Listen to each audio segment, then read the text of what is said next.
am a Rotarian for the last 23 years, and I serve at the Rotary Club of Langata, where we help charter it, and I served as a charter president of this great club.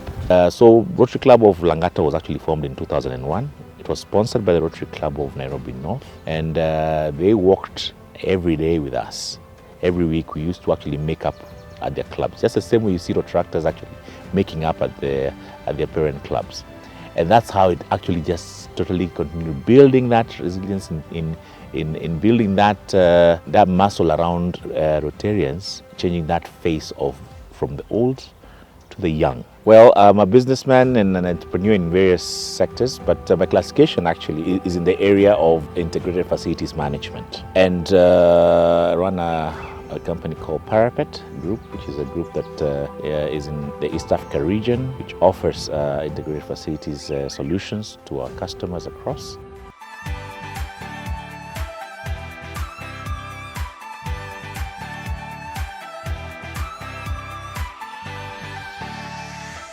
I do recall that time there was what they called the round tablers, and the round tablers were people of service who then, between the ages of 20 to 30, sat as a round tabler and then were wheeled out into joining Rotary. So you could only join Rotary after your 30s. At that point, we had a huge emergence of individuals and business persons who have finished their education or their formal level of education and are now moving into business. And with that, then now came the transformation of people yearning to become Rotarians during that particular early stage. Having been one of the champions around setting up the Rotary Club of Langata, oftentimes in Rotary, when you put your hands up, it's kept up because you become the one who will then execute what you volunteered to do or to help do. When we volunteered to actually set up the club, then the leadership from the Rotary Club of Nairobi North then requested that we shepherd the club transition. And during that particular period, then the members that we brought on board, because it was still executed the same way that Paul Harris brought on board new Rotarians. So every week we'd meet at the AMREF, and then we'd agree, the four of us, you go and bring a friend. Next week we're going to meet with another friend, bring them on board. So that's how we started building it slowly. So it was built around those friendships. And then at the point now we were formally ready to be able to actually submit our documents. Then we did an election, and the members then selected me to be their charter president. Now what that means is that for that particular transition period that you're getting the club settled, from the point that you have submitted your documents to the point that you get your charter, it can take as much as 2 years. And I actually did serve as a charter president of Langata for about 2 years, to be able to get it off the ground and to just hold fort for it during that particular period of time. I served under 3 or 4 governors as an assistant governor. And then I served as a vice country chair, and then as a country chair for Kenya. And then I took a long break. But during that particular period, I was either a district official serving in various capacities on the area of Rotary Foundation, on the area of membership, on the area of vocational services. Then is when I decided to take the leap of faith in being of service to a district. And through the sponsorship of my club, we got to then apply for this role of the district governor for District 9212. So I've served in various capacities when the district was actually District 9200. And District 9200 was constituted about 7 countries then. And then before the split happened, and then now we are 4 countries of Kenya, Eritrea, Ethiopia, and South Sudan.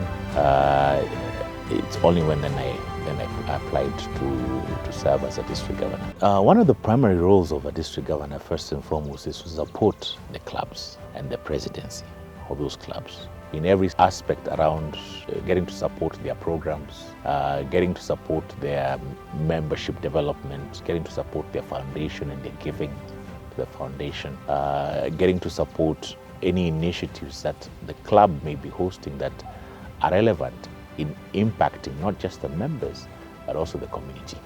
So a district governor's visit is at first hand to be able to actually get to meet and interact with the members of that club.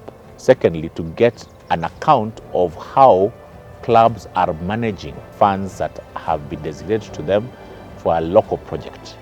and being able to visit those particular local projects to see how things are running. Because it's also, the district governor is also the accountability officer to Rotary International. He's an officer, he or she is an officer of Rotary International and is a representative of the Rotary International president in the region. So it's in that sense that we owe it that every visit that the district governor does conduct is one that is a representation of the highest level, the highest office in Rotary International to be able to actually get to engage with you in that place.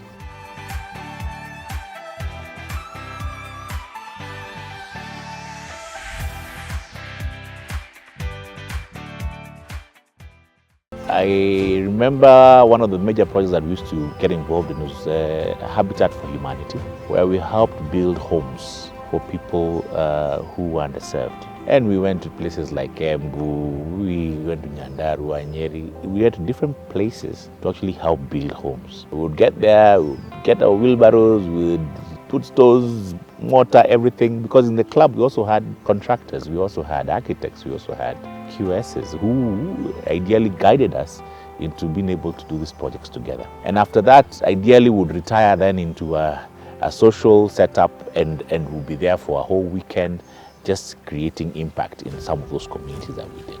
But later on, as we settled in, we got into a major 3H grant, and this was for building ablution blocks in Madare slums and in Kibera slums. And these were huge projects. It was actually the largest project then in the district, over $200,000. I remember that. It was actually $300,000. And that was a big project then, where we identified a number of ablution blocks, where then in those slums, they were famously called, the washrooms were famously called flying toilets. And yet there were ablution blocks that were there, but they were in bad state. So we identified a number of those blocks, and I think we did about 15 of them in Madare and another 15 in Kibera. And to date, those ablution blocks are owned by the communities. They are catered and managed by those communities. And today, I truly believe there are people who have dignity in using washrooms, the toilet, showers with dignity because of some of the work that was done during that formative year by Rotary Club of Langata. It was only amplified then by the theme that we chose to run that year of the One Love theme.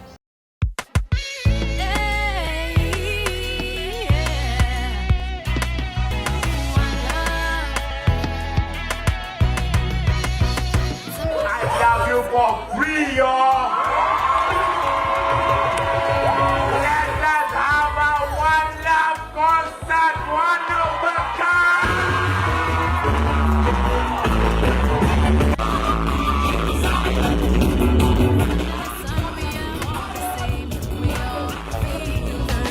Whenever you love on each other and whenever you find the spirit of togetherness, getting to build that particular agenda of what it is that you're setting out to do as your purpose here in the world, then great things happen. Magic happened in Rotary during that particular period.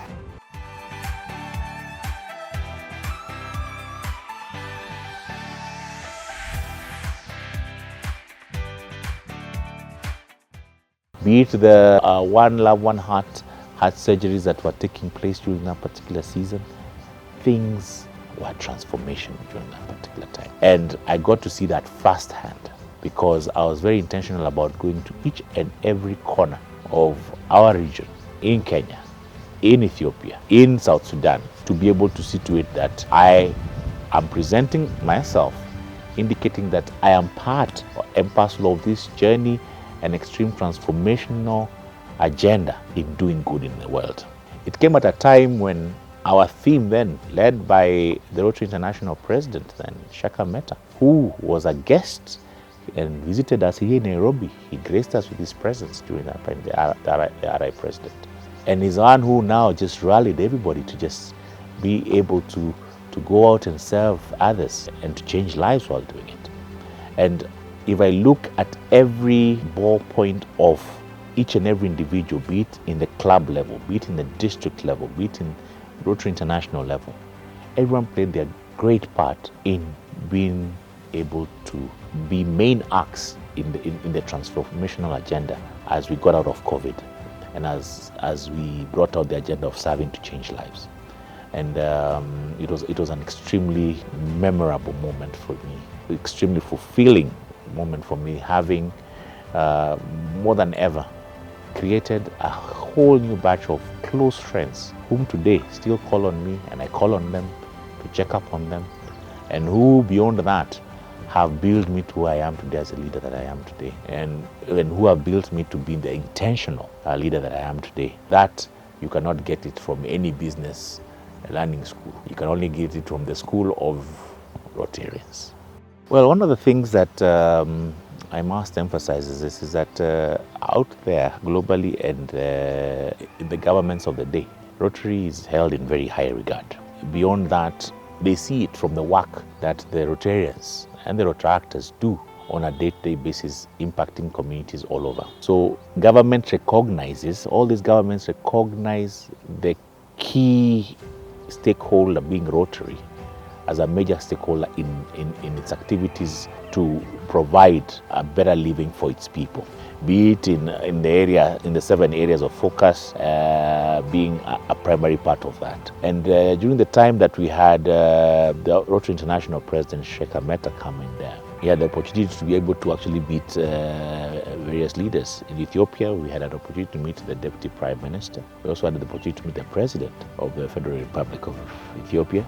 And we also got to meet the Kenyan President. And a lot of the discussions centered around how can we increase and better the lives of those that are in need out there. So key areas of focus were in the place around health, and being able to look at setting up blood banks and setting up facilities that people can be able to get eye surgeries done, and also that exchange program, vocational training programs and exchange programs, as we also get along to treat children with heart ailments and get them either to India or for the doctors from India to come here in Kenya to be able to conduct those particular surgeries. These are programs that are going to be there for a long time. And what it did, and those discussions that did happen then, were a good foundation in being able to set up programs that will take us in the coming years to areas where we can be able to impact those particular communities. And with that, I even beyond just government, there are institutions that we signed up memorandum of understanding in being able to provide certain equipment and care and support that from private sector organizations that did commit themselves to be able to actually support Rotary's cause going forward.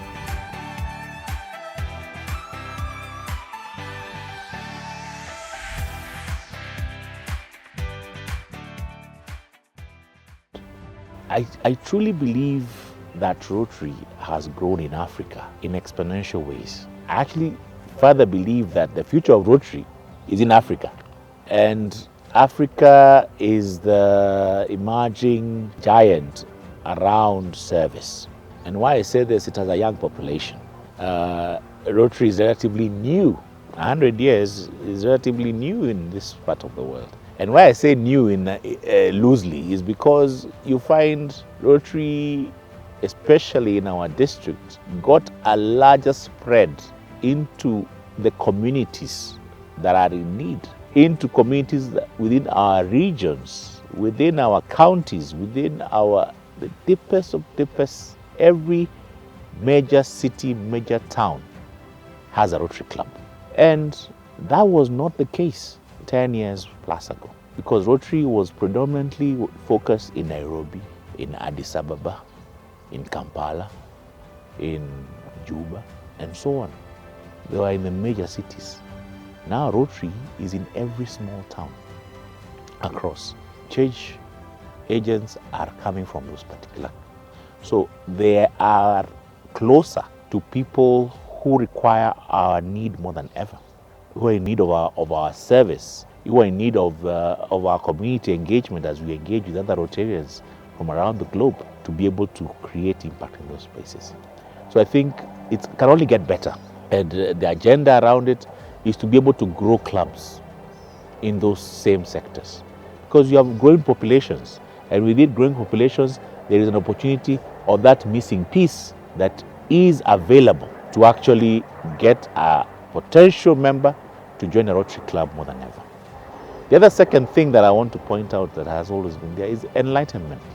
We are telling our stories more. Oftentimes, the character or the culture of the past was that you don't say anything. When you've done well, you don't show it. You don't even post it. You don't do anything. But what does that do? It was working against our bigger agenda of being able to actually create awareness and create hope for others to be able to plug in assisting us to be able to get our bigger agenda driven out. So I think two great milestones have happened. One, Rotary has gone into the local state, has gone into the villages, has gone into the regions. It has grown in those spaces, creating bigger impact in those kind of areas, and also bringing with it a number of new Rotarians, new Rotaractors who are ready to serve. Secondly, technology, specific case being that of our social media presence and being able to tell our stories more, and our leaders in Rotary being able to speak up more in public events, in engaging government, in engaging private sector, in engaging all particular critical stakeholders of this particular ecosystem. We've been able to reach out deeper, in a deeper level in our district. It can only get better. For you to create magic in Rotary and for you to create impact, you have to have three key ingredients. The first one is happy people. And how I model my way of thinking is the same way corporates think. For you to have a successful business, you have to have a happy employee. And then a happy employee creates a happy customer. And the happy customer will bring some good dividends to the shareholder. So the shareholder in this sense is Rotary International. The employee is the Rotarian or the Rotaractor. And the client or the customer in this case is the community. So the first thing that you need always to go around through that circle, or those three ingredients, is first work on having a happy Rotarian. Because a happy Rotarian, a happy Rotaractor will go beyond the call of duty to be able to execute their mandate in doing service to others and doing good. So if we all apply that particular model, just the same way we apply it in our businesses, the first thing being take care of your own. If I have, how can I take care of others if my cup is half empty? I can only take care of others when my cup is full, when my heart is full, that I can be able to give out with a lot of joy, with a lot of enthusiasm, without feeling it. And I think fun in service is a concept that ideally we should all adopt. And the year of One Love was to just bring out the fun in service. It was to be able to bring out the whole character that actually Rotary is good. Rotary is fun. Rotary doesn't have all these layers of protocols, of bureaucracies that require you to be able to that inhibit your ability to be of service to others. And we demonstrated that. The Rotarians did that. Rotaractors did that. And the model worked perfectly because happy Rotarian, happy Rotaractor, greater impacts were created in our communities. And Rotary International itself was humbled by the giving that was given through the Rotary Foundation, was humbled by the mere fact that it grew in numbers. That was the largest leap in membership growth from the time Rotary started. That was the largest leap in growth for Rotary members that joined during that year. And a number of them have remained. That was the largest number of clubs that were actually grown during that particular. That was the largest number of giving. So I could go on and on about it, but it all boils down. If you have a happy Rotarian, if you have a happy Rotaractor, who is given an environment to do their service with fun, then magic is created. And having served as a district governor during that particular year, it only added that surplus bonus point for the values that I've received from being a Rotarian. I am a proud Rotarian, and I encourage you guys to be able to continue serving your club and ask yourself, are you the missing piece? Because if you're still the missing piece, you need to put it in the right place. serve your club diligently, serve your district diligently, and most importantly, live out your purpose.